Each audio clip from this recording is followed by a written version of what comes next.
Today's story covers three horrific acts of violence that left communities devastated.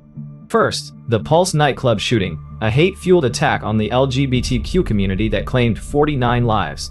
Next, the Boston Marathon bombing, a shocking act of terror that killed 3 and injured hundreds. Finally, the Charleston Church shooting, a racially motivated attack that took 9 lives during a prayer meeting at a historic black church. But before we begin, if you're a fan of the strange, dark, and mysterious delivered in story format, you've come to the right place. Be sure to subscribe and turn on notifications so you never miss an upload. Alright, let's get into today's story. On the warm night of June 11, 2016, the Pulse Nightclub in Orlando, Florida, was alive with energy. The neon lights outside the building bathed the street in a rainbow glow, beckoning patrons inside for a night of music, dancing, and celebration. It was Latin night, and the club was packed with people, each one enjoying the freedom and joy that came from being in a space where they felt safe and accepted. Inside, the music was loud and intoxicating, the bass reverberating through the walls. Friends laughed, couples danced, and strangers bonded over shared drinks. It was a scene of pure happiness, a moment suspended in time where the outside world didn't matter. But as the clock ticked past 2:00 a.m., the atmosphere began to shift. Slowly at first, and then all at once. A figure approached the entrance. He was unassuming, dressed in dark clothing, his demeanor calm but deliberate. Omar Mateen, a man whose name no one in the club would have recognized, entered the building with a sense of purpose. What happened next unfolded with a swiftness that shattered the night's tranquility. The first sound was so out of place that many didn't register what it was. A sharp, repetitive crack echoed through the club, cutting through the music and conversation. For a split second, confusion spread across the crowd. Was it part of the song? Fireworks? But as the noise grew louder and closer, the truth became inescapable. Panic erupted as Mateen moved through the club, his actions precise and methodical. People screamed and ran for cover, their joyous laughter replaced by cries of terror. Tables and chairs were overturned in the chaos, and the air grew heavy with a suffocating sense of fear. The colorful lights that had moments ago illuminated a celebration now cast eerie shadows across the room. Some patrons dove to the floor, clutching their friends and loved ones as they tried to make sense of the chaos. Others rushed toward the exits, their paths blocked by the crush of bodies, all trying to escape at once. Those who couldn't find a way out hid wherever they could, behind the bar, in bathroom stalls, beneath tables. Every second stretched into an eternity as they waited, their breaths shallow and hearts pounding, praying for the nightmare to end. In the middle of the chaos, acts of bravery began to emerge. Bartenders guided patrons toward hidden exits, risking their own safety to help others. A DJ, realizing what was happening, killed the music to reduce confusion and give people a better chance to hear each other. Friends shielded one another, their instincts overriding fear in the face of danger. Outside the club, the first calls to 911 were already flooding in. Dispatchers worked quickly to gather information, their voices steady as they reassured terrified callers. Law enforcement officers were dispatched within moments, their sirens piercing the night as they raced toward the scene. As they arrived, the full scope of the situation became clear. Pulse Nightclub, once a haven of joy and celebration, had become the site of one of the most devastating events the city had ever witnessed. Officers worked to secure the perimeter, their focus sharp as they prepared to confront the unknown. They could hear the sounds of chaos from inside, shouts, cries, and the unmistakable crack of further disturbance. Time was critical, but the complexity of the situation required precision. Inside, those who had managed to find hiding spots clung to their phones, texting loved ones, and calling for help. Some whispered updates to dispatchers, their voices barely audible as they tried to remain hidden. Others comforted those around them, offering words of hope even as their own fear threatened to overwhelm them. Mateen moved through the club with an unsettling calmness, his every step deliberate. At one point, he paused to make a phone call of his own, speaking with law enforcement in a conversation that would later reveal insights into his mindset and motivations. He spoke of allegiance to a larger cause, framing his actions as part of something bigger. For those still trapped inside, his words meant little. They were focused solely on survival. The minutes stretched on, each one filled with uncertainty and terror. Outside, law enforcement coordinated their efforts, calling in specialized units and preparing for a possible confrontation. The street was lined with flashing lights and emergency vehicles, their presence both a beacon of hope and a grim reminder of the gravity of the situation. As the night wore on, the scale of what was happening inside Pulse became clear. It wasn't just an attack. It was an event that would leave an indelible mark on the city of Orlando and beyond. For those who survived, every moment was etched into their memories, a mixture of horror and resilience that would shape their lives forever. As the chaos inside Pulse Nightclub unfolded, law enforcement officers outside worked quickly to secure the area. The initial responding units had arrived within minutes of the first 911 calls, but the scale of the situation became clear almost immediately. Officers could hear the muffled sounds of panic from within the building, cries for help, frantic shouts, and the faint echo of ongoing activity. Each sound underscored the urgency of the moment, but the unknowns made immediate action perilous. The first task was to assess the layout of the club. Officers worked with dispatchers to gather information from those trapped inside, piecing together a mental map of where people were hiding and where the most urgent threats might be. The callers, many speaking in hushed whispers to avoid being discovered, provided details that were critical to the operation. "I'm in the bathroom," one caller whispered. "There are others here too. We're hiding, but we don't know if he's nearby." The responders faced a harrowing challenge. They needed to act swiftly to save lives, but rushing into an active situation without a clear plan could jeopardize more people. Specialist teams, including tactical units, were called to the scene.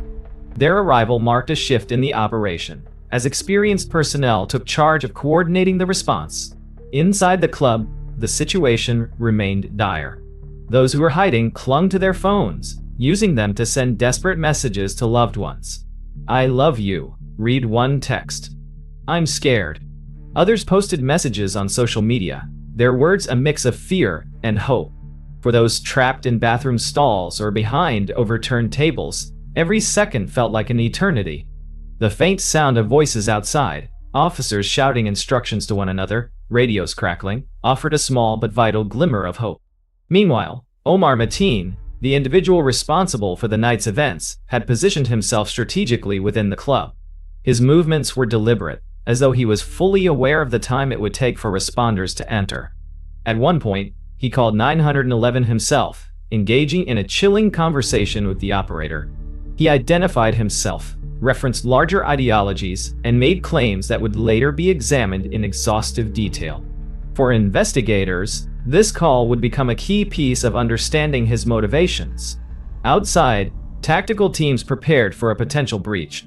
Officers worked to establish communication with Mateen, attempting to de-escalate the situation and gather information about his intention. Negotiators spoke with him directly, their voices steady as they asked about his demands and tried to build a rapport. Each interaction revealed fragments of his mindset, pieces of a puzzle that were both unsettling and critical to resolving the crisis. As the minutes turned into hours, the situation grew increasingly tense.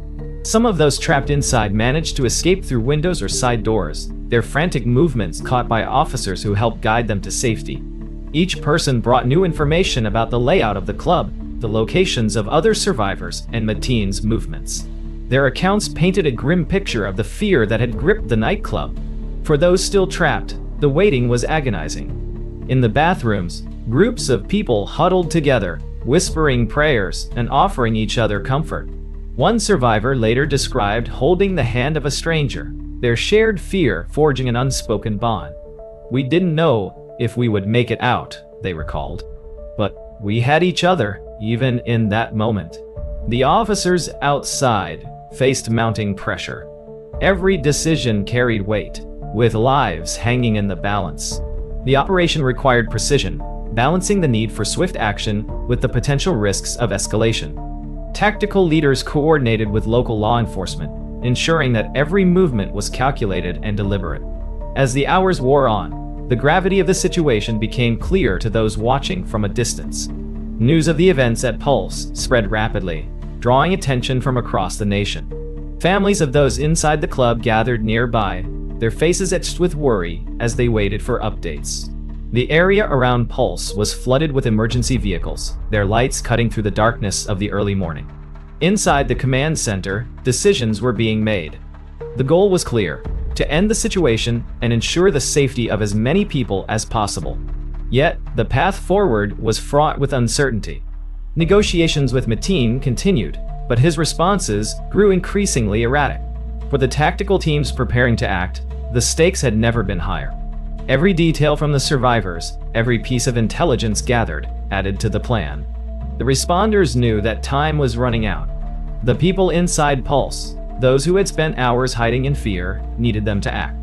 And so, as dawn began to break over Orlando, the stage was set for a decision that would determine the outcome of the night. As dawn began to edge closer, the tension surrounding Pulse Nightclub grew increasingly unbearable. Inside the building, the survivors who remained trapped could hear the muffled voices of negotiators speaking with Omar Mateen. Law enforcement worked tirelessly to manage a delicate situation. Their efforts focused on extracting information while buying precious time to strategize. Each word exchanged carried weight, a careful attempt to de-escalate the crisis without further endangering the lives of those still inside. The conversations with Mateen were chilling in their clarity. He spoke calmly, expressing allegiance to ideologies and referencing events that had motivated his actions. Investigators listening to the calls quickly realized that this wasn't a random event, but one tied to a broader, deeply troubling narrative. Every statement he made provided critical insights into his mindset, but it also underscored the challenge of resolving the situation peacefully. Meanwhile, tactical teams continued their preparations outside the club. Officers reviewed the latest intelligence from survivors who had managed to escape, mapping out the interior layout of the nightclub. They identified key areas where people were likely hiding and estimated Mateen's position based on witness accounts. The team leaders weighed their options, knowing that any action they took would have life-altering consequences. Inside the club, the fear was palpable. In one of the bathrooms, a group of survivors huddled together, their whispered prayers punctuated by stifled sobs. Some clutched their phones, their screens lighting up with messages from loved ones, urging them to stay strong. Others tried to block out the sounds of distant movement, their focus solely on staying quiet and unnoticed. One survivor later recounted the chilling stillness of those moments, describing how even the smallest noise felt amplified in the suffocating silence. For law enforcement, time was running out. Mateen's responses during the negotiations suggested that his actions were far from over. Tactical teams faced a grueling decision: continue trying to negotiate or initiate a breach to bring the situation to an end. The complexity of the nightclub's layout and the presence of so many hostages made the latter option perilous, but inaction carried its own risks. The decision was made to breach. Specialized units prepared for the operation, their training honed for high-stakes scenarios like this one. As they moved into position, the team leaders coordinated every step of the plan, ensuring that each officer understood their role. The atmosphere was electric, a mixture of urgency and determination that permeated the ranks. Inside the command center, the team monitored the situation in real time. Screens displayed live feeds from drones and cameras positioned around the building, offering a fragmented view of the nightclub's interior. The tactical team's movements were tracked with precision, every step documented as they prepared to enter. At exactly 5:07 a.m., the operation began. Explosions designed to create entry points echoed through the night, their suddenness breaking the oppressive stillness. Tactical units stormed into the building, their movements swift and purposeful. The survivors, hearing the sounds of the breach, braced themselves for what would come next. For many, it was a moment of hope tempered by uncertainty, a mix of relief that help had arrived and fear of the unknown. The confrontation with Mateen was intense, but brief. Officers acted decisively, their training guiding every action. Within moments, the threat was neutralized, and the focus shifted entirely to evacuating the survivors. Tactical medics moved through the nightclub, tending to the injured and guiding those who could walk to safety. The sound of sirens grew louder as ambulances moved closer, their crews ready to transport the wounded to nearby hospitals. Outside, the survivors emerged one by one, some supported by officers, others collapsing into the arms of waiting medics. The relief on their faces was palpable, though it was tempered by the knowledge of what they had endured.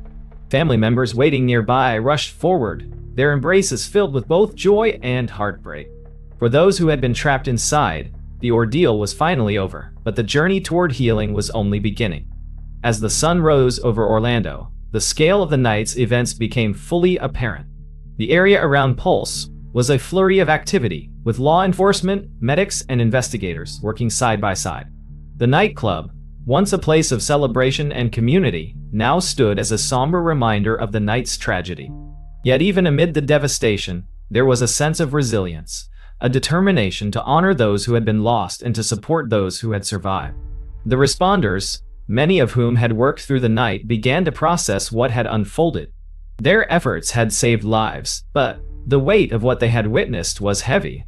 In the hours that followed, investigators began their work, piecing together the events of the night and gathering evidence to understand every detail of what had occurred. For the survivors, the hours after their rescue were filled with a whirlwind of emotions: relief at being alive, grief for those who hadn't made it, and a profound sense of gratitude for the officers who had risked everything to bring them to safety.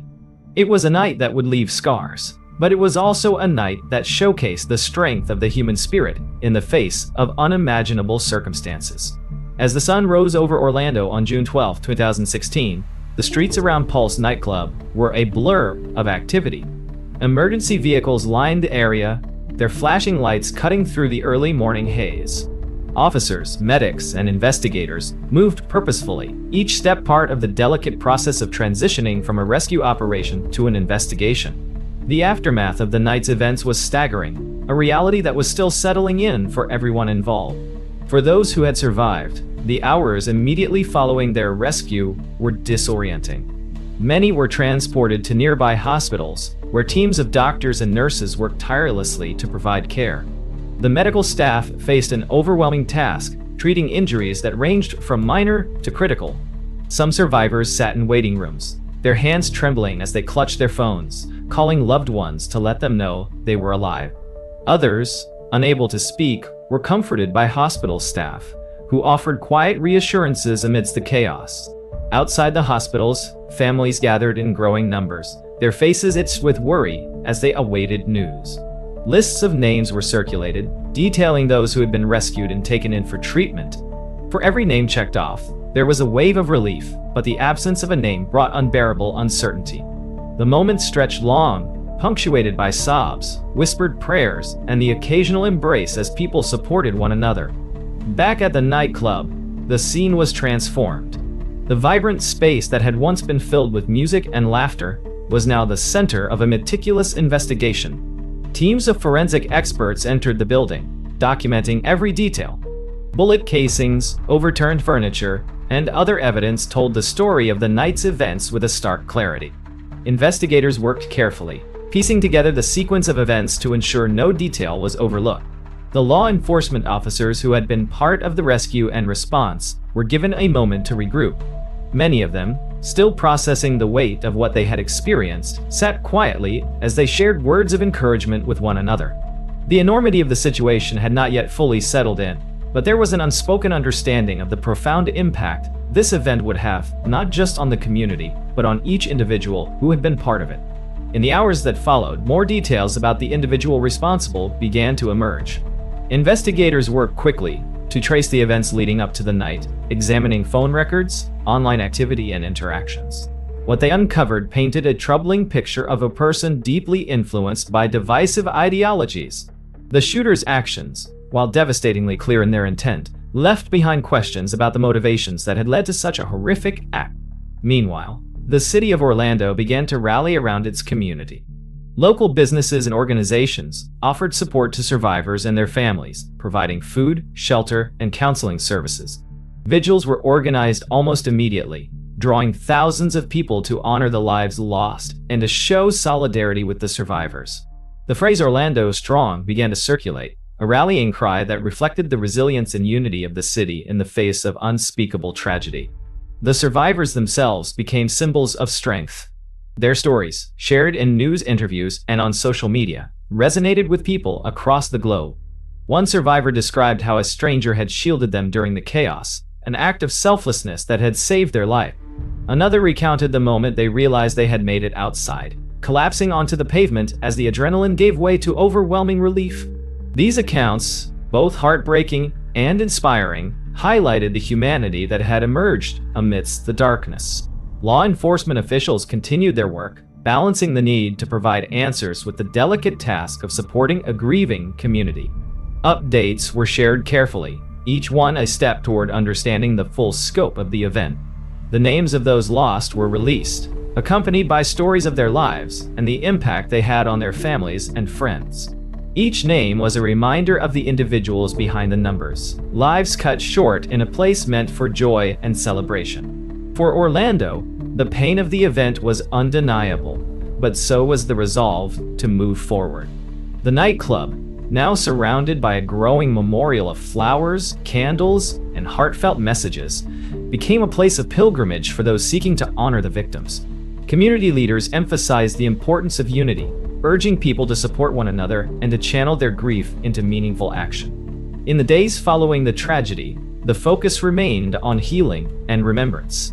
Families of the victims gathered to mourn together, sharing stories of their loved ones and finding comfort in their shared loss. The city's leaders worked tirelessly to ensure that resources were available to anyone in need, from counseling services to financial assistance for medical expenses. The message was clear: no one would face this alone. Even as the community grieved, the resilience of Orlando shone brightly. Acts of kindness multiplied, from volunteers delivering meals to survivors to strangers raising funds to support the families of those who had been lost.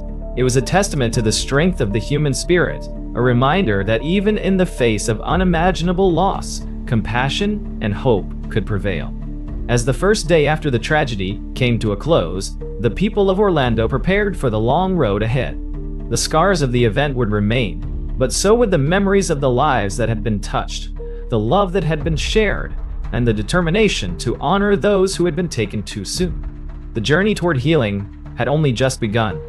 As the hours stretched into days, Orlando found itself at the center of a national outpouring of grief and support. The community, still grappling with the enormity of the tragedy, leaned on each other for strength. The names and faces of those lost began to emerge, each accompanied by stories of love, dreams, and lives that had been cut short far too soon. Vigils took place across the city, drawing thousands to honor the lives lost at Pulse Nightclub. People held candles, their flickering flames a poignant reminder of the fragility of life. Music filled the air as choirs sang songs of hope and resilience. Strangers hugged one another, united by a shared sorrow. The gatherings were marked not just by mourning, but by a resolve to ensure that those who had been taken would never be forgotten. For the families of the victims, the days following the tragedy were a whirlwind of emotions. Many found solace in the stories shared by friends and loved ones, memories that captured the essence of who each person had been. Photos and videos brought moments of joy and laughter into sharp focus, even as the pain of their absence loomed large. Support poured in from around the world, with letters, flowers, and messages of solidarity arriving by the hundreds. Survivors faced their own unique challenges. For many, the emotional toll of the events at Pulse was profound. Counseling services were made available, and mental health professionals worked tirelessly to help them process their experiences. Some survivors spoke publicly about what they had endured, their bravery offering hope to others facing similar struggles. Their stories highlighted the resilience of the human spirit and the importance of community in times of crisis. The city's leadership took swift action to address the immediate needs of those affected. Financial assistance was provided to cover medical expenses, funeral costs, and other essentials. Local businesses and organizations stepped up to offer resources, from free meals to housing for those displaced. The response was a testament to Orlando's determination to stand together in the face of adversity. As the investigation continued, law enforcement worked to piece together every detail of the events leading up to the attack. The shooters' background, movements, and motivations were meticulously examined. Investigators sought to understand how and why the events at Pulse had unfolded, their findings offering both clarity and further questions. The process was methodical, driven by a commitment to ensuring that such a tragedy would not happen again. The broader implications of the tragedy began to take shape as well. Leaders across the nation engaged in discussions about safety, community, and the impact of divisive ideologies. Advocacy groups called for action, emphasizing the need for unity and understanding. Pulse Nightclub, once a haven for Orlando's LGBTQ community, became a symbol of both the challenges faced by marginalized groups and the strength that emerged in their response. For the people of Orlando, the focus remained on healing and honoring those who had been lost. Murals and memorials appeared throughout the city, each one a tribute to the lives cut short. The area around Pulse became a sacred space, adorned with flowers, messages of love, and photographs. Visitors from around the world came to pay their respects, their presence a reminder of the far-reaching impact of the tragedy. Among those most affected were the first responders who had rushed to the scene that night. Many of them struggled to process the events they had witnessed, grappling with feelings of helplessness and grief. Support networks were established to provide them with counseling and peer connections, recognizing the vital role they had played and the sacrifices they had made. As Orlando moved forward, the message was clear. The lives lost at Pulse would never be forgotten. Community leaders, survivors, and families of the victims worked together to ensure that the legacy of those taken would inspire change. Scholarships were established in their names, advocacy efforts gained momentum, and new initiatives were launched to foster inclusion and understanding. The strength of the survivors, families, and the broader Orlando community was a beacon of hope. It demonstrated that even in the face of unimaginable loss, people could come together to support one another and create a brighter future. Each act of kindness, every word of encouragement added to the collective healing, showing that love and resilience could triumph over hate. In the weeks following the tragedy at Pulse Nightclub, the weight of the loss settled over Orlando like a heavy fog. Yet, amid the sorrow, a profound sense of purpose began to emerge. The victims' families, survivors, and community leaders united in their determination to honor those who had been taken and to ensure that their memories would inspire change. One of the first steps in this journey was the creation of a permanent memorial at the site of the nightclub. Community members, artists, and architects collaborated to design a space that would reflect both the lives lost and the resilience of the LGBTQ community. The memorial became a gathering place for reflection and remembrance, a physical embodiment of love triumphing over adversity. Messages of hope and unity covered its walls, left by visitors from around the world who came to pay their respects. As the memorial grew, so did initiatives aimed at addressing the deeper issues highlighted by the tragedy. Advocacy groups worked tirelessly to promote awareness and inclusion, focusing on fostering understanding across communities. Educational programs were launched in schools and workplaces, emphasizing the importance of empathy and the value of diversity. These efforts were not just about healing, they were about creating a future where such tragedies would no longer occur. For the families of the victims, the journey of healing was deeply personal and ongoing. Each family found ways to honor their loved ones, turning their grief into action. Some established scholarships in the names of their lost family members, ensuring that their legacies would support the dreams of future generations. Others became vocal advocates, speaking out about the importance of unity and the need for systemic change. Their courage inspired countless others, demonstrating the power of resilience in the face of unimaginable loss. Survivors, too, became powerful voices in the movement toward healing and progress. Their stories, shared through interviews, documentaries, and public appearances, shed light on the human impact of the events at Pulse. Many of them spoke candidly about their struggles with trauma, using their experiences to encourage others facing similar challenges. Their bravery in revisiting those moments was a testament to their strength and a reminder of the importance of community in the healing process. The broader Orlando community continued to rally around those affected, offering unwavering support. Businesses donated resources, individuals volunteered their time, and local leaders worked to ensure that no one faced the aftermath alone. Annual commemorations were held to mark the anniversary of the tragedy, bringing people together to remember and to renew their commitment to fostering love and understanding. Nationally, the events at Pulse sparked a wave of legislative discussions and reforms. Leaders debated measures aimed at promoting public safety and addressing the root causes of division. While these conversations were often complex and contentious, they underscored the profound impact of the tragedy and the need for action. Advocacy organizations gained new momentum, their work reaching audiences that had previously been untouched by the issues at hand. As time passed, the legacy of Pulse Nightclub evolved into something far greater than the tragedy itself. The site, once a place of heartbreak, became a beacon of hope. It symbolized not only the lives lost, but also the enduring strength of those who carried their memories forward. Each flower laid at the memorial, each candle lit in their honor, was a declaration that love and resilience could overcome even the darkest of moments. For the people of Orlando, the events of that night were a reminder of both the fragility and strength of the human spirit. The pain of the loss would never fully fade, but neither would the lessons learned or the bonds forged in its wake. The city had been tested, and it had emerged not unscathed but undeniably stronger.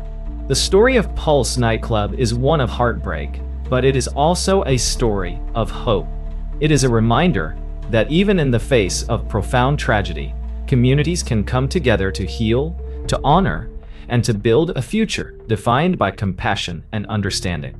It is a testament to the resilience of the human spirit and the enduring power of love. The next story is called The Boston Bombing. On a crisp spring afternoon in April 2013, Boston was alive with celebration. The annual Boston Marathon had drawn thousands of spectators to its storied route. Families, friends, and running enthusiasts lined the sidewalks, their cheers forming a continuous wave of encouragement for the runners nearing the finish line on Boylston Street. The atmosphere was electric, a day when the city came together to celebrate endurance, community, and tradition. At 2:49 p.m., as the clock ticked toward the race's later waves of finishers, the world suddenly changed. A sharp, deafening noise erupted near the finish line, tearing through the joyful cheers. The sound was so unexpected, so jarring, that for a moment, time seemed to stop. People turned toward the noise, their faces frozen in confusion. Then, just as the shock began to register, another explosion rang out a block away. It came just seconds after the first, sending a second wave of panic through the crowd. The festive scene dissolved into chaos. Smoke poured into the air, curling above the streets in dark, heavy plumes. The colorful banners and decorations that had lined the route moments earlier were now torn and scattered. People screamed and ran in every direction, some clutching loved ones, others searching desperately for safety. The sidewalks, once packed with cheering spectators, became a blur of motion as fear gripped the crowd. But even amid the chaos, moments of courage and kindness emerged. Strangers helped strangers, guiding one another to safety or offering support in the confusion. People handed out water, carried children, and tried to calm those around them. It was a day no one would ever forget, not for the celebration it began as, but for the resilience and humanity that followed. As emergency responders arrived, the scale of the situation became clear. First responders worked tirelessly, setting up triage areas along the streets and tending to those who needed help. Hospitals across Boston prepared for an influx of patients, their teams moving swiftly and efficiently to manage what lay ahead. Despite the enormity of the task, the community rallied together, offering support in ways big and small. In the hours that followed, the scene of the explosions was transformed into a sprawling investigation site. Law enforcement officers and forensic experts worked methodically, examining every detail to piece together what had happened. Each fragment of debris, each piece of evidence, was carefully documented, adding to the growing picture of the day's events. Among the evidence were the remnants of two devices. Investigators quickly determined that the blasts were caused by homemade mechanisms, concealed in ordinary items and placed in the crowd. It was a deliberate act, calculated and coordinated to target a large gathering. The realization sent a ripple of unease through the city. This wasn't a random event, it was planned. In their search for answers, investigators turned to surveillance footage and videos from witnesses. Every angle of Boylston Street was scrutinized, every frame of footage examined for clues. One video, taken from a nearby security camera, showed two individuals walking near the finish line. They appeared calm, their movements blending seamlessly into the busy crowd. But as investigators watched the footage closely, they noticed something unusual. One of the individuals placed an item on the ground before walking away. Minutes later, the first explosion occurred. This breakthrough gave investigators their first lead, but it also deepened the mystery. Who were these individuals? What were their motives? And most importantly, where were they now?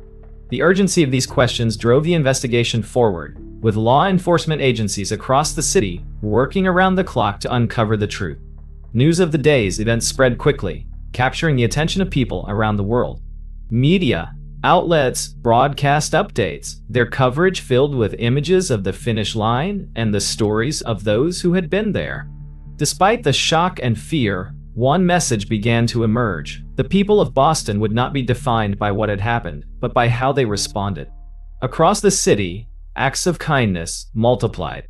Neighbors opened their doors to strangers, offering shelter and support. Marathon runners who had completed the race continued on to nearby hospitals, where they donated blood to help those in need. Volunteers handed out food, blankets, and comfort. It was a testament to the strength and resilience of a community determined to stand together in the face of adversity. As the day turned to night, Boston remained on edge. The streets were quieter now, but the sense of unease lingered. Law enforcement officers worked tirelessly, pooling their resources and expertise to track down those responsible. The investigation was just beginning, and the road ahead would be long and uncertain. For the people of Boston, the events of that day would leave a lasting impact. It was a moment that tested the city's strength, its resolve, and its unity.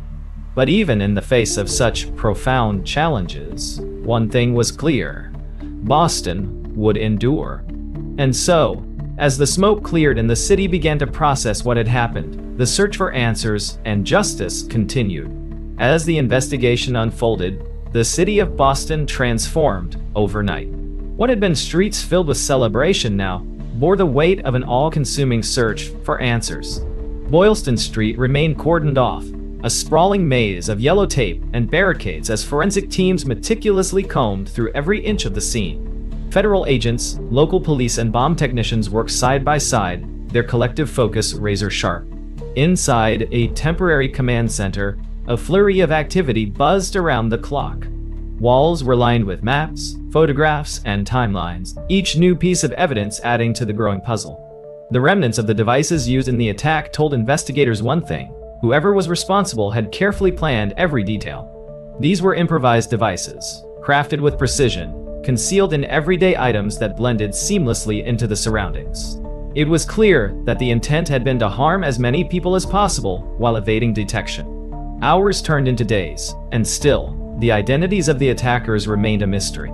Surveillance footage became the cornerstone of the investigation, offering glimpses into moments before and after the explosions. Teams of analysts pored over every frame, scrutinizing the smallest details for anything that seemed out of place. Then came the breakthrough. A piece of footage from a store's security camera caught the attention of investigators. In the video, two individuals walked casually along the sidewalk near the finish line. They appeared calm, blending into the bustling crowd.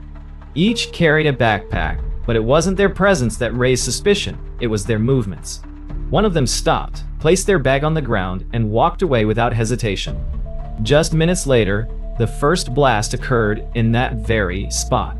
It was a chilling discovery, and for the first time, investigators had a direction. They isolated images of the two individuals, honing in on their faces. The clarity of the footage wasn't perfect, but it was enough to spark hope. Their task now was to determine who these individuals were and where they had gone. Time was of the essence. Outside the investigation's inner circle, the city of Boston remained tense. Updates from law enforcement were scarce, fueling speculation and uncertainty. Residents locked their doors, their eyes glued to the news, waiting for any word on progress. The streets, once vibrant and alive, now felt eerily quiet. Yet, even amid the unease, the spirit of unity persisted. Neighbors checked on one another, offering words of encouragement and solidarity. The message was clear: no one would face this alone. As images of the two individuals circulated within law enforcement circles, the pressure intensified. Teams worked tirelessly, tracing every potential lead. Witness interviews provided fragments of information, small but crucial pieces that added depth to the investigation. Specialists analyzed cell phone data, piecing together a web of movements and connections that would eventually lead to answers.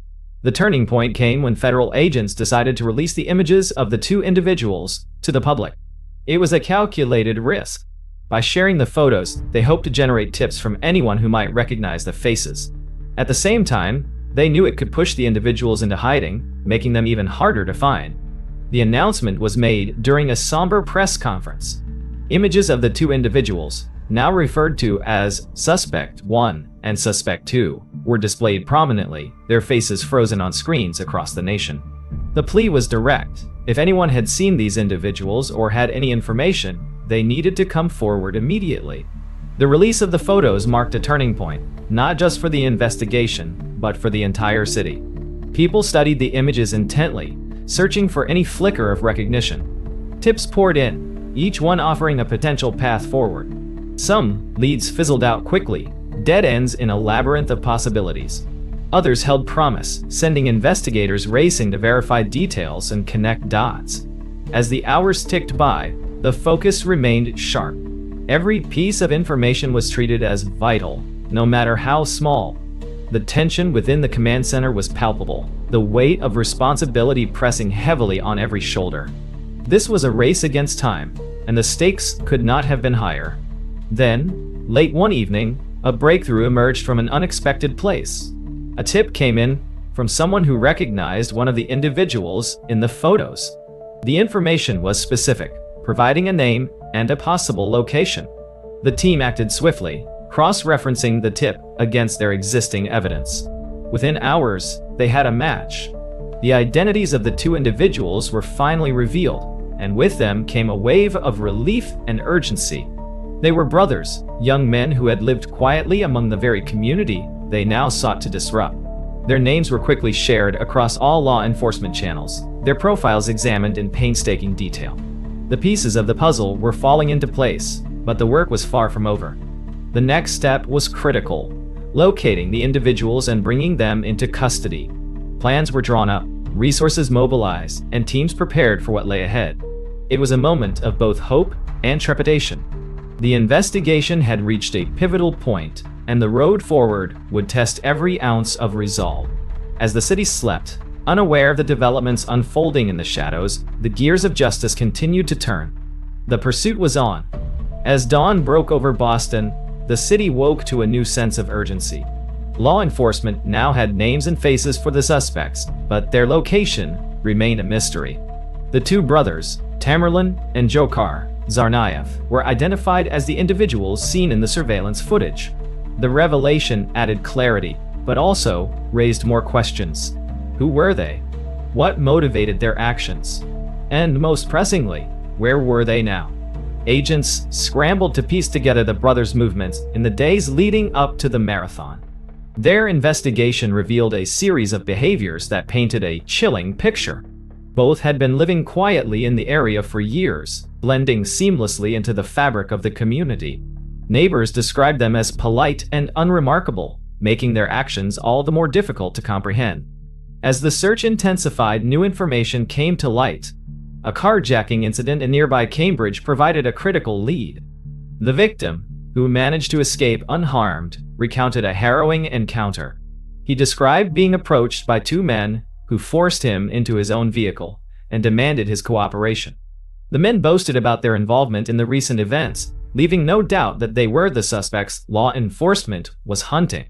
The brothers eventually released the victim, taking his car and fleeing the scene, but not before revealing key details about their next steps. Using GPS data from the stolen car, authorities tracked its movements to Watertown, a quiet suburban town just outside Boston. As the night deepened, law enforcement units converged on the area, their vehicles moving silently through the dimly lit streets. The atmosphere was thick with tension. No one knew what to expect, but everyone understood the stakes. Then, without warning, chaos erupted. The brothers, realizing they were cornered, engaged in a confrontation that quickly escalated. The quiet neighborhood was suddenly alive with flashing lights and the sound of sirens. Shots rang out, echoing off the houses as law enforcement and the suspects exchanged fire. The intensity of the standoff shook the once tranquil streets, forcing residents to hunker down in their homes. The older brother, Tamerlan, was determined to resist capture. Witnesses later recounted the surreal sight of him advancing toward law enforcement, seemingly unafraid. Despite their training and preparation, officers found themselves in a situation unlike any they had faced before. The younger brother, Dzhokhar, remained more elusive, taking advantage of the commotion to evade immediate capture. In the midst of the chaos, a sudden turn of events shocked even the most seasoned officers. As Tamerlan moved closer to law enforcement, he was incapacitated. Dzhokhar, in a frantic bid to escape, drove a vehicle directly through the scene, injuring officers and tragically leaving his brother behind. The dramatic moment left the remaining suspect on the run, and the older brother critically injured. With Dzhokhar fleeing, the focus of the operation shifted. Law enforcement mobilized every available resource, their determination unshaken. They combed the area methodically, street by street, while helicopters circled overhead, their searchlights cutting through the darkness. Officers knocked on doors, urging residents to stay inside and remain vigilant. For hours, the hunt continued, each passing moment adding to the weight of the situation. Despite the overwhelming show of force, Dzhokhar managed to slip through the initial perimeter. He abandoned the vehicle and disappeared into the night, leaving behind a trail of uncertainty and fear. The quiet suburban streets, once a haven of safety, now felt like the setting for a story too surreal to be real. As dawn approached, the community faced an uneasy calm. Law enforcement expanded their search, canvassing nearby areas and following every lead. For the residents of Watertown and the surrounding neighborhoods, the night had been anything but ordinary. Yet, even as the hours stretched on, the resolve of those pursuing the suspect remained unshaken. Somewhere in the sprawling maze of backyards and side streets, Dzhokhar was still out there. The morning light crept over Watertown as the city remained locked in a tense stillness. Streets that should have been bustling with the sounds of daily life were eerily silent. Law enforcement vehicles lined the neighborhoods, their engines idling as officers prepared to resume the relentless search for the fugitive. Dzhokhar Tsarnaev, now one of the most sought-after individuals in the country, was still out there, somewhere in the quiet sprawl of the Boston suburbs. The community had transformed into a citywide grid of lockdowns and checkpoints. Residents were instructed to stay indoors, their doors locked, their curtains drawn. Helicopters circled overhead, their searchlights sweeping over rooftops and backyards, while tactical teams moved methodically through the streets. The coordinated effort was unprecedented, a testament to the urgency of capturing the suspect before he could escape or cause further harm. In the command center, a sense of focus and exhaustion hung in the air. Officers pored over maps and surveillance footage, piecing together Dzhokhar's likely movements after he had fled the chaotic confrontation the previous night. Tips from residents trickled in, each one a potential lead. Some reported suspicious sounds near their homes, branches snapping, footsteps in the dark, while others recounted seeing a figure moving through shadows. One of these tips led officers to a seemingly ordinary backyard. A resident had noticed something unusual. A boat covered by a tarp in his driveway appeared disturbed. The man had cautiously approached, lifting a corner of the tarp, and immediately called the authorities when he saw traces of blood. Within minutes, law enforcement descended upon the area, their vehicles forming a tight perimeter around the property. The boat became the epicenter of a dramatic standoff. Officers used thermal imaging equipment to confirm the presence of a figure inside. The image was unmistakable. Someone was huddled in the boat, attempting to remain hidden. It was Dzhokhar. After nearly 24 hours of evading capture, he had found refuge in the most unlikely of places, his trail of movements now coming to an abrupt end. What followed was a delicate operation, one fraught with both caution and determination. Officers called for Dzhokhar to surrender, using a loudspeaker to ensure their message reached him. There was no immediate response. The silence was deafening, broken only by the distant hum of helicopters and the murmurs of officers coordinating their positions. The air felt charged, every second stretching into an eternity. Finally, a movement. From his concealed position, Dzhokhar began to stir.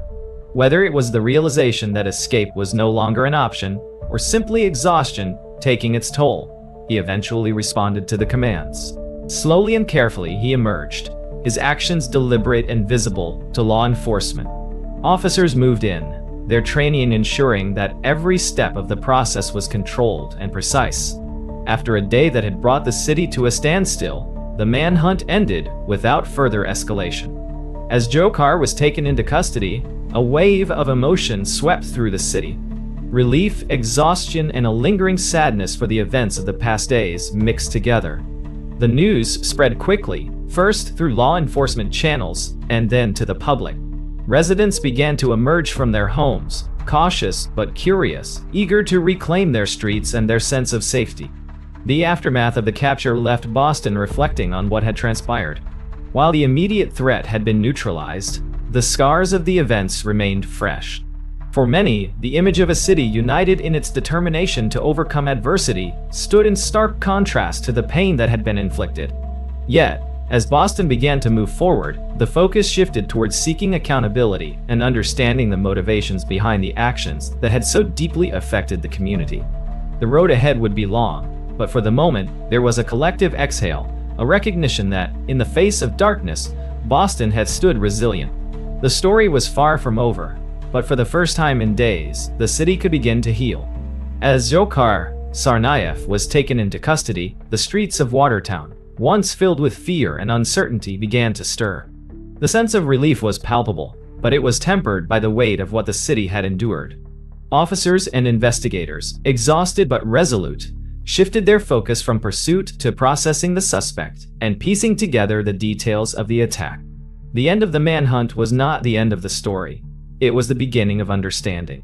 Law enforcement transported Dzhokhar to a secure medical facility. His condition required immediate attention, and medical staff worked under heavy security to stabilize him. Despite the intense emotions surrounding his capture, the process was methodical and professional. For investigators, the priority was clear: uncover the full scope of the plan, any potential accomplices, and, most importantly, the motivations that had driven the events of the past days. Inside the command center, a new phase of the operation began. Evidence collected from the crime scenes, the carjacking, and the standoff was meticulously analyzed. Forensic specialists examined the remnants of the devices used in the explosions, identifying the components and tracing their origins. Every clue added another piece to the puzzle, revealing a plot that had been quietly set in motion long before the marathon. As more details emerged, the brothers' path to that fateful day came into sharper focus. Their actions leading up to the marathon reflected a chilling level of planning, but there were also signs of impulsivity and desperation in their subsequent flight. Investigators reviewed messages, videos, and other digital evidence, uncovering fragments of ideology and grievances that appeared to have fueled their actions. Yet, even with these insights, many questions lingered. The why of such an act, why they had chosen this path, this moment, and this city, remained difficult to fully comprehend. For Boston, the focus was shifting as well. While the arrest brought closure to the immediate threat, the community was left to grapple with the aftermath. Support for those impacted by the tragedy poured in from across the nation and the world. Vigils were held to honor the victims, their stories shared with a reverence that underscored the human cost of the attack. Families who had been changed forever found themselves at the center of a collective outpouring of love and solidarity. Hospitals continued their critical work, helping survivors navigate the physical and emotional challenges ahead. Many faced long recoveries, their resilience shining through as they began to rebuild. The city rallied around them, offering resources, encouragement, and a sense of belonging that transcended the tragedy. Boston was no longer just a place, it was a symbol of unity and strength. Meanwhile, federal and local officials coordinated efforts to ensure that no stone was left unturned in the investigation. Public briefings provided updates, but they were measured, carefully balancing transparency with the need to protect the integrity of the case. The balance between addressing the public's need for answers and safeguarding ongoing efforts became a delicate and essential task. Amid this backdrop, attention turned to the legal process that would follow. The decision to pursue charges in federal court ensured that the case would be handled with the highest level of scrutiny. Preparations began for a trial that would inevitably draw intense public and media interest. For many, this was a critical step in seeking accountability and justice. As the city moved forward, the resilience of its people became its defining feature. Streets that had been silent and empty during the manhunt slowly came back to life. Runners returned to Boylston Street, retracing the steps of a race that had become a symbol of both tragedy and triumph. The phrase, "Boston Strong," which had emerged in the wake of the attack, became more than a slogan. It became a rallying cry for healing, hope, and determination.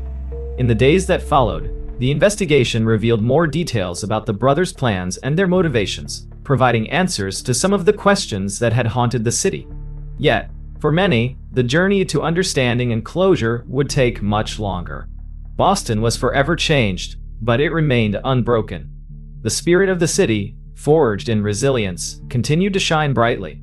In the weeks following Dzhokhar Tsarnaev's capture, Boston found itself in a period of reflection and transformation. The physical recovery of the city was already underway, but the emotional and psychological journey was just beginning. The attack on the Boston Marathon had left an indelible mark, but it had also revealed the city's extraordinary resilience. As the legal proceedings against Dzhokhar moved forward, the courtroom became a focal point for a community seeking answers. The prosecution built its case meticulously, presenting evidence collected from the crime scenes, the devices used, and the suspect's digital footprints. Every detail was carefully laid out, from the planning stages to the final moments of the manhunt.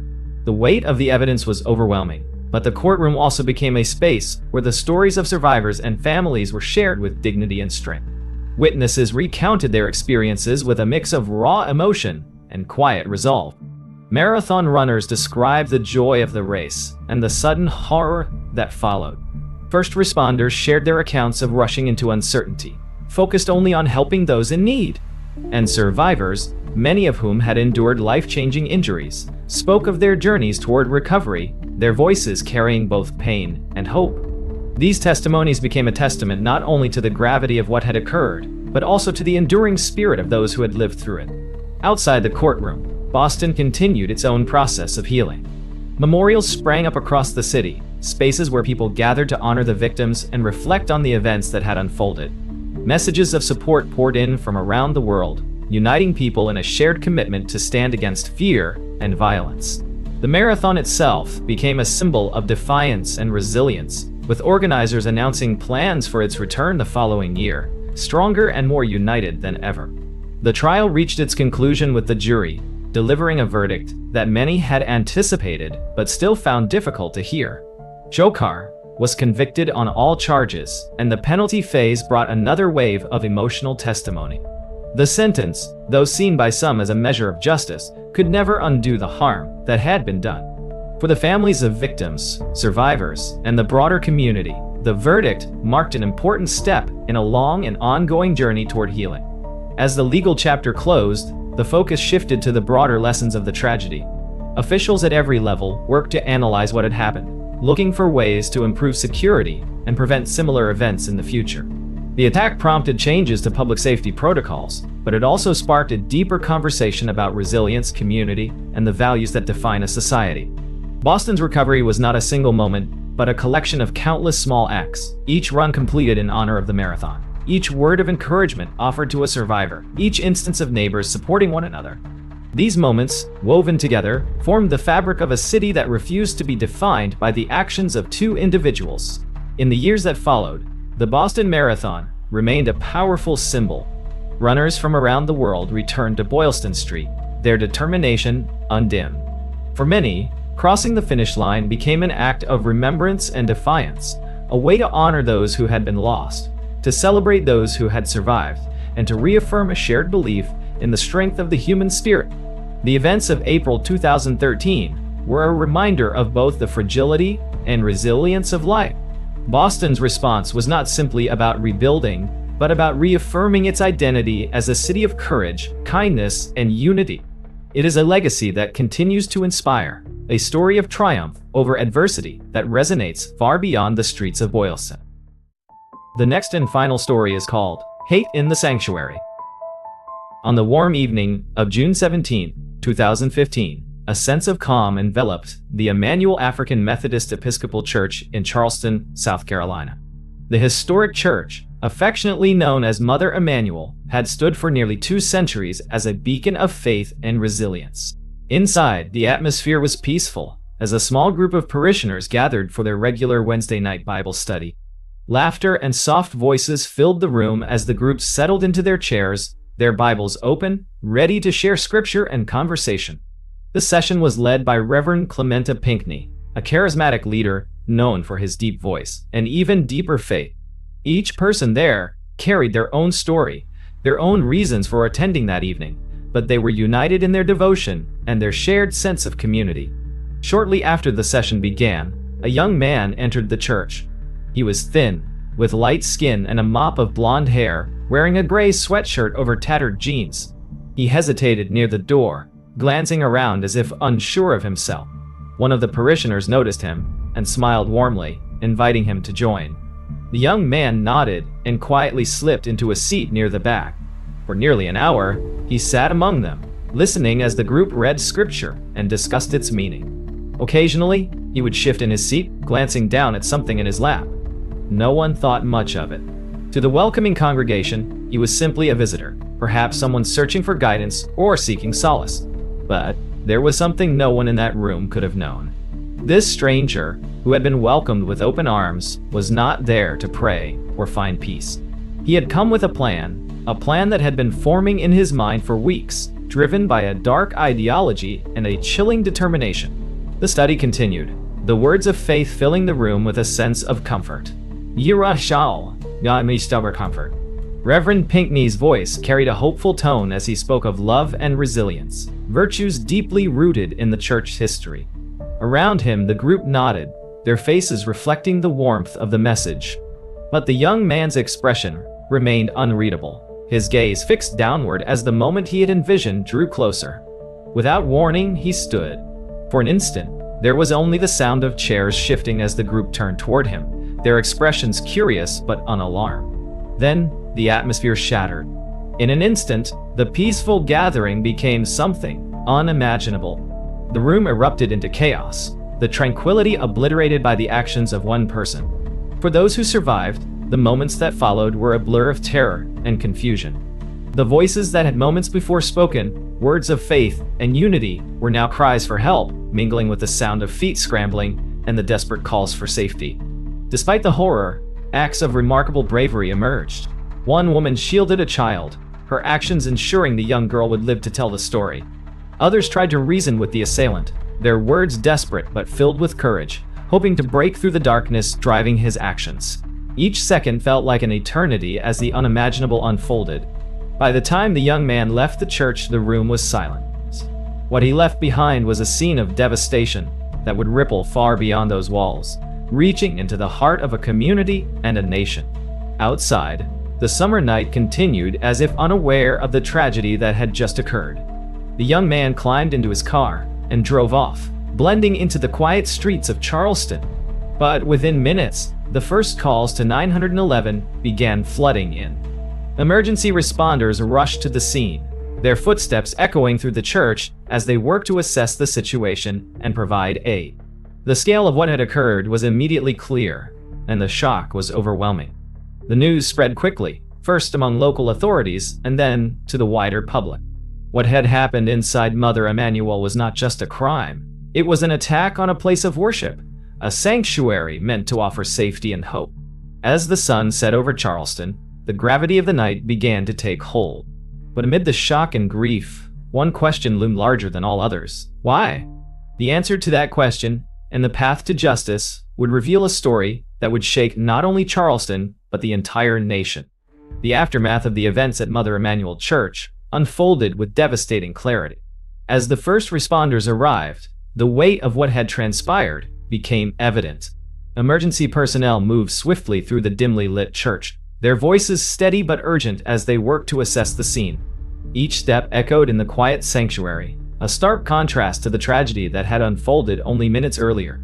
Outside, the flashing lights of police vehicles painted the streets of Charleston in alternating hues of red and blue. Officers worked to secure the perimeter, their radios crackling with updates as they coordinated efforts to locate the suspect. Witnesses who had escaped the church were huddled together, their faces etched with shock and grief as they recounted what they had seen and heard. The accounts were chilling. A visitor, welcomed into their circle, had betrayed that trust in a way no one could have anticipated. Amid the chaos, one name emerged: Dylan Rue. Descriptions of the young man, along with details of the vehicle he had used to flee the scene, were broadcast across law enforcement channels. Officers scoured nearby streets and highways, their focus sharpened by the urgency of the situation. The search had begun, and the city of Charleston held its breath, knowing that every passing minute mattered. Meanwhile, inside the command center, investigators began piecing together the fragments of the night. Wow. They worked quickly, interviewing witnesses and gathering physical evidence from the church. Each detail added to the growing picture of what had taken place. It was clear that this was not a random act. The level of planning and intent suggested something far more deliberate, and that realization cast a heavy shadow over the room. As the hours stretched into early morning, new leads began to surface. A surveillance camera near the church had captured footage of a car speeding away from the scene shortly after the incident. The grainy images were enough to confirm the vehicle's make and model, giving officers a critical piece of information to work with. Another lead came from Rufe's acquaintances, who recognized his description and provided additional details about his habits and whereabouts. Slowly, the net began to tighten. By mid-morning, the search expanded beyond Charleston. Law enforcement agencies across the region were notified, their teams mobilized to assist in the manhunt. The image of Dylan Roof, along with details of his vehicle, was shared widely, appearing on news broadcasts and social media platforms. The public was urged to remain vigilant and report any sightings. Charleston, still reeling from the events of the previous night, now watched and waited, hoping for an end to the uncertainty. Then, in a small town over 200 miles away, a tip came in. A woman had spotted a car, matching the description, parked at a convenience store. She had noticed the driver, a young man who appeared nervous, and felt something was off. Trusting her instincts, she called the police. Within minutes, officers arrived on the scene, surrounding the vehicle with precision and care. Dylan Roof was apprehended without resistance. The arrest was swift and professional, a stark contrast to the chaos he had left behind. As he was taken into custody, the weight of the situation settled over everyone present. Roof's demeanor was calm, almost detached, as officers escorted him to the station. For those who had been following the manhunt, it was a moment of relief tempered by the knowledge that this was only the beginning of a much longer journey toward justice. Back in Charleston, news of the arrest spread quickly. Residents, still grappling with the shock of the tragedy, found a small measure of solace in knowing that the individual responsible had been captured. Yet the questions remained, questions about his motivations, his intentions, and what had led him to carry out such an act. The answers, investigators knew, would not come easily, but they were determined to uncover the truth. Inside the interrogation room, Roof's statements began to shed light on the darkness of his actions. He spoke with a disturbing clarity, recounting details of the night with little emotion. His words painted a picture of a mindset shaped by hatred and a desire to sow division. Investigators listened carefully, their professionalism unwavering as they documented his account. Every detail, no matter how difficult to hear, was another step toward understanding and accountability. As the day drew to a close, the city of Charleston prepared for the road ahead. The events at Mother Emanuel Church had left scars that would take time to heal, but the strength of the community was already evident. People gathered in parks, on sidewalks, and in churches across the city, coming together to mourn, support one another, and begin the process of healing. The unity that emerged in those first hours was a testament to the resilience of Charleston and its people, a reminder that even in the face of unimaginable loss, hope and solidarity could prevail. Following Dylan Roof's capture, the investigation intensified, shifting from the pursuit of a fugitive to the search for answers. Roof was transported under tight security to a detention facility in Charleston, where detectives prepared for an interrogation that they knew would be pivotal. The city, still reeling from the tragedy, awaited clarity on the events and the mind behind them. Inside the sterile walls of the interrogation room, Roof sat calmly, his demeanor almost unnervingly detached. Detectives entered with a clear focus, their questions carefully crafted to piece together the timeline, motive, and intent behind the night's events. Roof's responses were chillingly straightforward, offering glimpses into the dark rationale that had driven his actions. He described his plan with a level of detail that left investigators stunned. Roof admitted that he had chosen Mother Emanuel specifically because of its historical significance, a decision steeped in hateful ideology. He acknowledged researching the church and its importance to Charleston's African American community. For Roof, this was not a random act, but a deliberate attack aimed at stirring division and amplifying his warped beliefs. As detectives listened, they noted the calculated nature of Roof's decisions leading up to the attack. He had prepared himself for weeks, acquiring the items he used and mapping out his actions. Yet, there were also signs of impulsivity and erratic behavior, suggesting a mix of planning and volatility that had culminated in tragedy. While investigators worked to uncover every detail of Roof's motivations, another team delved into his digital footprint. Roof's online activity revealed a disturbing pattern. His writings and posts painted a picture of someone deeply entrenched in extremist views, influenced by content that fueled his hateful ideology. These findings added another layer of understanding to the case, highlighting the intersection of online radicalization and real-world violence. Back in Charleston, the weight of these revelations was felt deeply by a grieving community. The more that was uncovered about Roof's actions and mindset, the harder it became to reconcile the tragedy with the resilience that had defined Mother Emanuel for so long. Yet, even amid the pain, there was a growing determination to ensure that the story of the church and the lives lost would not be overshadowed by the darkness that had descended upon it. As the investigation progressed, law enforcement focused on ensuring that every piece of evidence was accounted for. The timeline of Roof's movements, the items recovered from his vehicle, and the accounts of witnesses all contributed to a case that was as thorough as it was devastating. Each discovery, while critical, also deepened the emotional toll on those involved in piecing together the events. The community of Charleston began to mobilize in response to the attack. Vigils and gatherings took place across the city, with people coming together to honor the victims and support their families. Churches opened their doors to provide spaces for prayer and reflection, while local leaders worked to foster unity and resilience in the face of division. Messages of solidarity poured in from across the country, a testament to the impact of the tragedy far beyond the city's borders. Amid these efforts, the legal process moved forward. Prosecutors began building their case, drawing on the extensive evidence collected by investigators. The charges against Roof were severe, reflecting the gravity of the crime and the loss it had caused. The weight of the case was immense, but those involved were committed to ensuring that justice would be pursued with integrity and precision. As Charleston worked to find its footing in the wake of the tragedy, the focus remained on healing and accountability. The attack had left scars that would take time to mend, but the community's strength and resolve were unwavering. Each step in the investigation and the legal process was not just about seeking justice, but also about reaffirming the values of resilience, faith, and unity that Mother Emanuel had stood for throughout its history. As the days turned to weeks, the nation watched closely, its collective heart with Charleston. The events had illuminated both the darkness of hatred and the enduring power of hope, setting the stage for a journey toward understanding, justice, and the reaffirmation of humanity's capacity for good even in the face of unspeakable loss. As Dylan Roof remained in custody, the scale of the investigation expanded. Federal authorities joined local law enforcement to examine the broader implications of the tragedy. Their goal was twofold: to ensure Roof acted alone and to address the systemic failures that allowed the events to unfold. While Charleston grieved, the relentless pursuit of accountability continued behind the scenes. Investigators turned their attention to Roof's journey in the weeks and months leading up to the attack. Interviews with acquaintances painted a picture of a young man whose behavior had become increasingly erratic. Friends and distant family members described his isolation, noting a shift in his demeanor marked by obsessive thoughts and inflammatory rhetoric. He had withdrawn from meaningful relationships, choosing instead to immerse himself in online spaces that amplified his extremist views.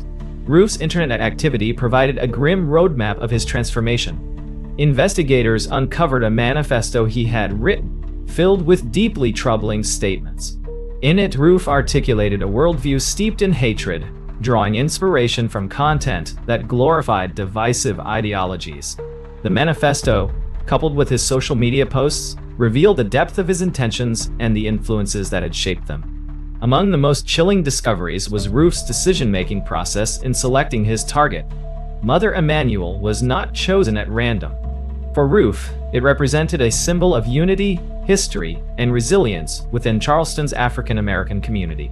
Investigators pieced together his movements leading up to the night of the attack, confirming that he had scoped out the church in advance. The deliberate nature of his actions added a layer of premeditation that would weigh heavily in the legal proceedings to come. While law enforcement focused on unraveling the events, Charleston's residents channeled their grief into action. Vigils continued to draw large crowds, with people of all backgrounds gathering to honor the 9 lives lost at Mother Emanuel. Their names: Clementa Pinckney, Cynthia Hurd, Susie Jackson, Ethel Lance, DePayne Middleton Doctor, Tywanza Sanders, Daniel Simmons, Sharonda Coleman Singleton, and Myra Thompson, became a rallying cry for change. Each name carried a story, a legacy of love, and an enduring impact on those who knew them. The tragedy prompted conversations far beyond Charleston, sparking debates about safety, community, and the pervasive influence of hateful ideologies. Public officials, religious leaders, and activists called for reforms that would address the root causes of such acts, from access to divisive content to the warning signs that often precede them. For many, the tragedy at Mother Emanuel was a wake-up call, a reminder of the need for vigilance in the face of intolerance. Amid the public mourning, Mother Emanuel itself became a symbol of resilience. Its doors reopened, welcoming parishioners and visitors who sought to honor its legacy and the lives it represented. Services resumed with a renewed sense of purpose, blending grief with an unwavering commitment to unity. The church's leaders spoke openly about the challenges ahead, emphasizing the importance of forgiveness and the strength found in community. Back in the detention facility, Roof faced increasing scrutiny. His interactions with investigators, combined with the growing body of evidence, painted a comprehensive picture of his actions. Prosecutors worked methodically to prepare their case, ensuring that every detail was accounted for. The legal process would be long and emotionally taxing, but it was a necessary step toward justice. As Charleston moved forward, the echoes of that night remain ever present. For those directly affected, the journey of healing was deeply personal, marked by moments of both pain and progress. Yet, amid the sorrow, the strength of the community shone brightly. Acts of kindness, support, and solidarity emerged as reminders of the city's enduring spirit. The days ahead would be filled with challenges, but Charleston stood united, determined to honor the memory of those lost by continuing the work of building a more compassionate and understanding future. It was a testament to the resilience of a city that refused to be defined by one act, but instead by the values it chose to uphold in the face of adversity. In the aftermath of the tragedy, Charleston's focus shifted from the immediate investigation to supporting the families of the victims and beginning the long road toward healing. The 9 lives lost at Mother Emanuel Church had left a void that could never be filled, yet their legacy sparked a wave of unity and resilience that reverberated throughout the city and beyond. The families of the victims displayed a remarkable strength that touched the nation. In a public courtroom appearance, several family members addressed Deland Roof directly, their words a mixture of grief and grace. Despite the unimaginable pain they carried, many spoke of forgiveness, an act that stunned those who witnessed it. Their voices, filled with both sorrow and resolve, became a testament to the enduring power of faith and the human spirit. Charleston itself became a beacon of solidarity. People from all walks of life came together to honor the victims through marches, prayer gatherings, and community events. The historic bridge that stretched across the city became a symbol of unity as thousands joined hands in a peaceful demonstration of love and resilience. These acts of togetherness reminded the world that even in the darkest moments, humanity's capacity for compassion could shine through.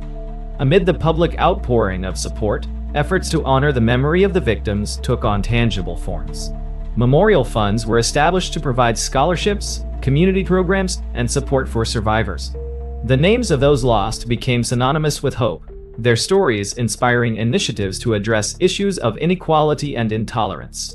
Mother Emanuel Church, despite the pain it had endured, reopened its doors as a sanctuary of healing and remembrance. The tragedy also prompted a broader national conversation. Discussions about the symbols and ideologies associated with acts of division gained momentum, leading to a reevaluation of cultural and historical narratives. While these debates were often contentious, they underscored the importance of confronting difficult truths to foster understanding and progress. For many, the events in Charleston served as a wake-up call, igniting efforts to build bridges and dismantle barriers. The strength of the survivors was another focal point of the city's recovery. Those who had been present that night and who had endured unimaginable trauma began sharing their journeys of resilience. Their stories were both heart-wrenching and inspiring, offering a glimpse into the courage it took to face each day. These individuals became symbols of perseverance, their voices lending strength to others who had faced loss and hardship. At the heart of Charleston's healing process was Mother Emanuel Church itself. The building, steeped in history and resilience, became a place of pilgrimage for those seeking solace and reflection. Its pews, once filled with the laughter and fellowship of its congregation, now held the weight of a collective grief. Yet, in its continued services and gatherings, it stood as a testament to the enduring power of faith and community. Even as the city worked to move forward, the legal process surrounding Dylan Roof progressed. His trial became a focal point for the nation, a stage where the search for justice intersected with the complexities of grief and accountability. The proceedings were marked by testimonies that captured both the depth of the loss and the unbreakable strength of the families and survivors. Each statement, every piece of evidence presented, added to the narrative of a community determined to rise above the pain inflicted upon it. Throughout these months, Charleston's resilience remained steadfast. Acts of kindness, large and small, defined the city's recovery. Strangers embraced at vigils, neighbors supported one another through difficult days, and faith leaders worked tirelessly to provide guidance and comfort. These moments, woven together, formed a tapestry of hope that refused to be overshadowed by the events of that tragic night.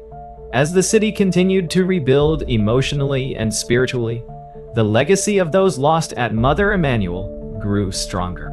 Their names were spoken not with despair, but with reverence, their lives serving as a reminder of the enduring strength of love and faith.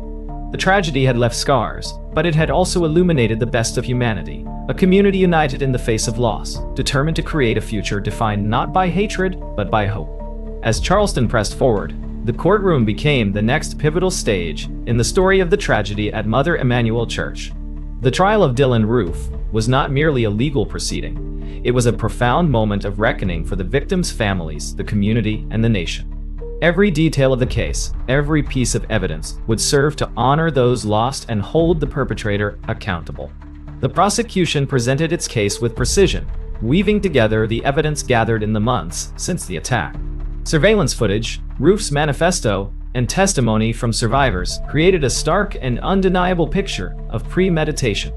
Roof's words, recorded in interviews, underscored the gravity of his intentions. His writings revealed a deeply entrenched worldview, shaped by years of exposure to divisive ideologies. These facts, though necessary for the pursuit of justice, were difficult to hear, reopening wounds for those already grappling with loss. In contrast to the weight of the evidence, Roof's demeanor remained detached. Representing himself, he declined to cross-examine witnesses or provide a meaningful defense. His approach only deepened the sense of incomprehension surrounding his actions. For those in the courtroom, his lack of remorse was chilling but not surprising. It was a stark reminder of the motivations that had led him to commit such an act. The testimonies of survivors and family members were the most powerful moments of the trial.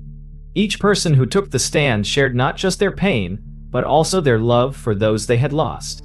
They spoke of the lives taken too soon, the joys and dreams that had been stolen, and the enduring strength of their faith. Their words painted vibrant pictures of the 9 individuals who had been at the heart of Mother Emanuel's community, individuals whose legacies would far outlast the actions of one individual. Throughout the trial, the courtroom became a space of resilience. While the legal proceedings sought accountability, the presence of the victims' families and the Charleston community spoke volumes about the power of unity. Their ability to face Roof, to tell their stories, and to demand justice without succumbing to hatred was a testament to their strength and their faith. It was a quiet yet profound defiance of the divisive ideologies Roof had sought to perpetuate. After weeks of testimony and deliberation, the jury delivered its verdict, guilty on all counts. The decision was swift, reflecting the overwhelming evidence and the gravity of the crime. In the sentencing phase, the jury recommended the death penalty, a decision that sparked a range of emotions within the courtroom and beyond. For some, it was a measure of justice. For others, it marked another difficult chapter in an already painful story. Outside the courthouse, the city of Charleston responded to the verdict with solemn reflection. There was no sense of celebration, only a collective acknowledgement that a step toward justice had been taken. The trial's conclusion provided a sense of closure for some, but it also underscored the long journey of healing that remained. As time passed, the focus shifted from the trial to the legacy of those lost. Charleston's efforts to honor the victims continued, with new initiatives aimed at fostering unity and understanding. Scholarships were established in their names, community programs were launched to support underprivileged youth, and public art installations served as reminders of the enduring strength of Mother Emanuel's congregation. The church itself remained a cornerstone of the city's recovery. Its services were filled with a renewed sense of purpose, blending remembrance with hope. Visitors from around the world came to its doors, drawn by its history and the powerful story of resilience it represented. Mother Emanuel stood not just as a place of worship, but as a symbol of the triumph of love and faith over division and despair. Charleston, though forever changed, refused to be defined by the events of that June evening. Its people had shown that even in the face of profound loss, a community could come together to rebuild, to heal, and to inspire. The names of those lost: Clementa Pinckney, Cynthia Hurd, Susie Jackson, Ethel Lance, DePayne, Middleton Doctor, Tywanza Sanders, Daniel Simmons, Sharon de Coleman Singleton, and Myra Thompson, became a rallying cry for progress, their stories fueling efforts to create a more just and compassionate future. In the years that followed, the legacy of Mother Emanuel's tragedy continued to resonate. It was a story of pain, yes, but also of extraordinary strength. It reminded the world that even in its darkest moments, the human spirit could endure. Charleston's response became a blueprint for resilience, a testament to the power of faith and a beacon of hope for those seeking light in times of darkness.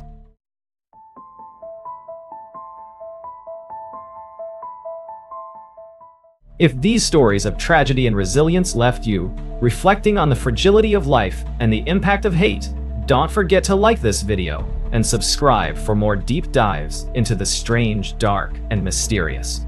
Turn on notifications so you never miss one of our daily uploads. We'd love to hear your thoughts in the comments below. How can we work together to prevent such horrors and honor the lives lost in these senseless acts? Thank you for watching, and remember, standing united against hate and violence is how we create change. Stay safe, stay curious, and we'll see you in the next story.